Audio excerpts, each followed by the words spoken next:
So we got this weird random thing to look at today. Mark here, three-time Super Bowl champion of Fox Sports, was on the Rich Eisen show.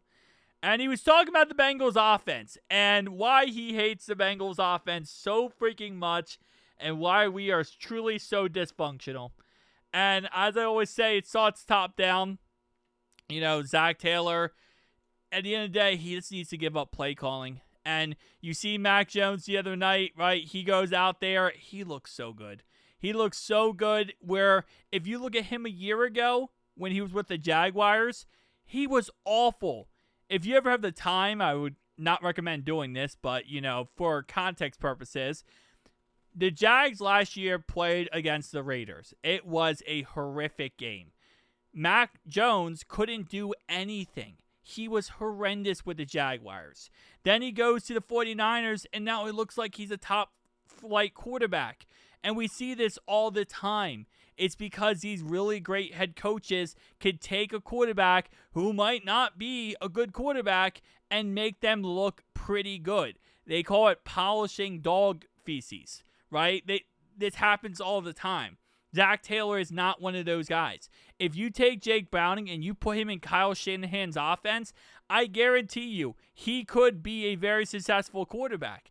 But you put him in Zach Taylor's offense, you're going to look at him and say, wow, this is the worst quarterback to ever play the game, because it's just how it works. I mean, you have Sean McVay, you have Kyle Shanahan, you have these really successful coaches, and they could take pretty much anything and make it successful.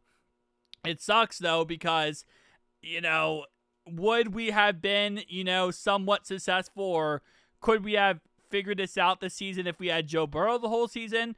Most likely, yes. But I think that's really goes to show how good Joe Burrow is and not really how, you know, Zach Taylor would eventually figure it out.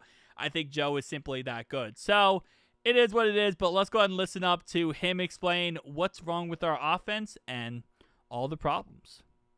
Let's go.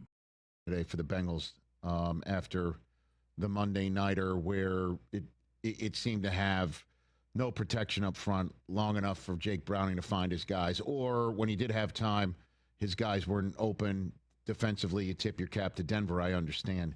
But what do you think about the offensive line protection, what Zach Taylor can do? Well, I mean, I hate the way they're structured offensively. I always have. And, you know, there's a reason that Joe Burrow is always hurt. It's because you don't protect him.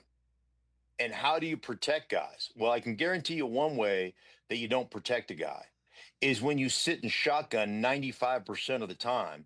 That eliminates 30-40% of your run game. You get into shotgun, you don't have a run game.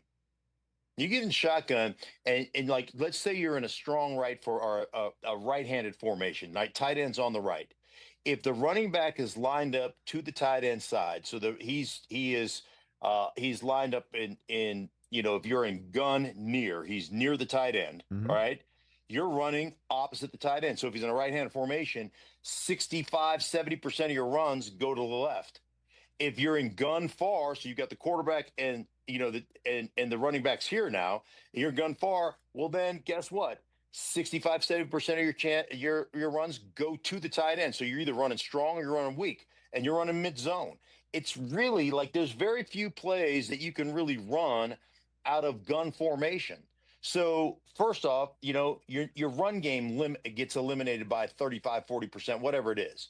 And then on top of that, your play action game, because you don't turn your back to the defense, so your play action game isn't nearly as effective when you're always in shotgun. That's why I'm a believer. You've got to play some. I'm not saying you have to play everything, but you've got to play some out of under center. You got to get your quarterback in there under center. And like the structure of their offense sucks. Like you make your quarterback play on the high dive 99 out of 99 play, or 99 out of 100 plays, he's got to be on the high dive at all times. And I hate that. I hate that as an offensive player. I hate that what that does to an offensive line. And obviously they haven't been able to keep any of their quarterbacks healthy or Joe Burrow healthy over the course of his entire career. So that's an offensive structure issue as far as I'm concerned. Hey, you made it all the way to the Whoa. Okay. Let's break this down. So Starting off right away, I mean, this is something we have been talking about many, many times, right? Is we would love to see under center. Based on what I understand from under center, the reason why we don't run it and why some teams with bad offensive lines don't run it is because when someone, let's say your left guard messes up, right, and you're under center, you're going to get sacked within a millisecond. That's just kind of how it works. If you're in shotgun, you have a little bit more of time to throw the ball, and you have time to kind of make up for those mistakes if your left guard or right tackle missed their block, and now the guy's in the backfield. I do understand his perspective, though, because the only way you can actually throw the football is by running the football. The only way you can run the football is by throwing the football. They work in unison. Not a lot of people realize that, but yeah, if you can't run the football, you're not going to be able to throw the football. If you can't throw the football, you're not going to be able to run it. Because what ends up happening is you become one-dimensional, and it's very easy to stop you. So you need to keep the defense honest. You need to keep the defense always not being able to predict what you do. And I think a lot of the problem is Zach Taylor is very predictable with what he calls. Now, again, like I said, there are also reports that Joe Burrow, he likes to go out of shotgun. He doesn't like under center. He likes out of shotgun. And I think the reason why is because he has a bad offensive line. And he's probably realized, hey, if I have a bad offensive line and I call all my plays out of shotgun, at least I have that split second to be able, more time to avoid taking a sack.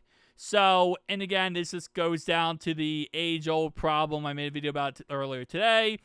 Why can't we just protect Joe Burrow? Why can't we just go out there and, actually get an offensive line, actually get a team, to protect him? But we'll be preaching that until the cows come home, and it will be a billion years from now when we still ask the same freaking question, and Zach Taylor will still give us the same exact bull response, which is, well, we got this far. We actually got to a Super Bowl with this philosophy of not protecting Joe Burrow. So why start now? Clearly it's going to work. Clearly it's it can easily work. We did it without protecting Joe. Like, I don't know. Zach Taylor kills me so much when half the stuff he says. And I think somebody said down below on one of my videos, they said, like, Zach Taylor is actually a good coach. He's just an awful play caller. And the thing is, and when I saw that, the first thing I thought about was, if he is a good coach, he would give up his play calling. If he's truly a good coach, he would figure out, hey, I'm not the best at play calling, so I'm going to give this up and get someone else because clearly I'm not what's best for the team. And that's where I feel like, in general, he really loses me with being the good coach. It's like, if he's a good coach, he would realize the downfall. But he doesn't. And I think a lot of it is his ego. I don't think his ego will let him give up that play calling, but it is what it is at the end of the day. I think Mark makes a lot of good points, and I agree with him a lot. But the fact is, it's just a rinse, cycle, repeat at this point. And it is frustrating. It really is. Because, again, most of these plays, if you watch them back, they're very predictable plays. And yeah, running actual unique plays would be awesome, but that's just not Zach Taylor's philosophy. That's not how he does it. He runs very basic concepts. First down, run the ball. This play, let's do this. We did this last week and it worked, so let's do it this week and it works. Like, it's frustrating, but it is what it is at the end of the day. We're just going to have to continuously deal with this crap until eventually they're going to fire Zach Taylor. Maybe 5-10 years down the line. I don't know when. But hopefully at that point, Joe Burrow has an android body and he can just play football based on that and not have to deal with injuries. But it just sucks so bad, man. It sucks so bad when you see the failure of a team. And I'm not saying it's like an easy fix. Because again, our issues we have are not easy fix. It's not like an overnight type of fix. You're going to have to fire Zach Taylor. You're going to have to fire Duke Tobin. You have to get rid of the front office and get the front office. But then you have to go out there and get actual good coaches. You have to go out there and get a good GM. And that's another issue you're going to have, is that you can't just go out there and get the same guy. And the problem is Mike Brown. because Mike Brown and Katie Blackburn, they'll go out and find another Zach Taylor. That's why I said you got to get a new GM. Because GM will actually bring in his own guys for the most part. But if not, Duke Tobin's just going to find a new Zach Taylor. And I guarantee you, his name's Jason Garrett, and we'll bring Jason Garrett in. He'll come out of retirement or whatever, and he'll be a head coach again for us.